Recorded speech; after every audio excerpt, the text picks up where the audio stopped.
The Biden administration is stepping up its work to figure out what to do about the thawing Arctic, which is warming 3 times faster than the rest of the world. The White House said Friday it is reactivating the Arctic Executive Steering Committee, which coordinates domestic regulations and works with other Arctic nations.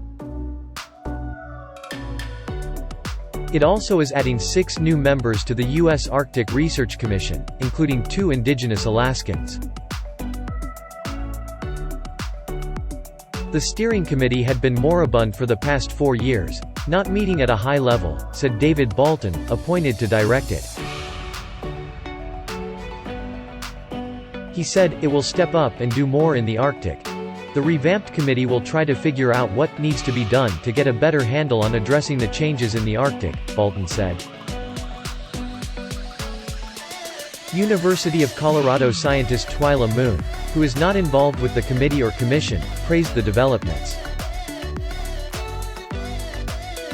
She said that because the Arctic is changing so quickly, serious issues like national security, stability of buildings and roads, food availability, and much more must be considered and acted on promptly, Moon said. The U.S. cannot afford to sit back on Arctic issues. Bolton, in an interview, said the Arctic is opening up in a number of ways. Most of this is bad news.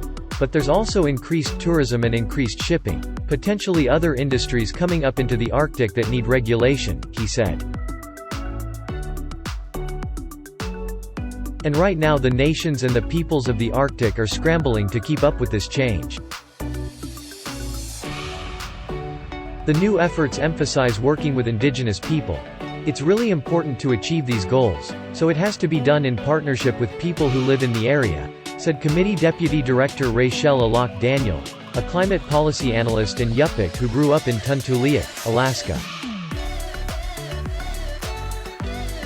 Superpower tensions are likely to increase in the region as it becomes more ice-free in parts of the year, allowing not just more shipping but the temptation for going after resources such as oil, Bolton said.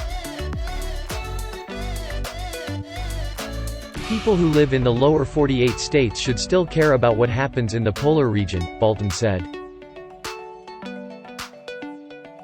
The Arctic is kind of a bellwether for what happens to the planet as a whole. The fate of places like Miami are tied very closely to the fate of Greenland ice sheet, Bolton said. If you live in Topeka, Kansas, or if you live in California, if you live in Nigeria, your life is going to be affected. Ellipsis. The Arctic matters on all sorts of levels.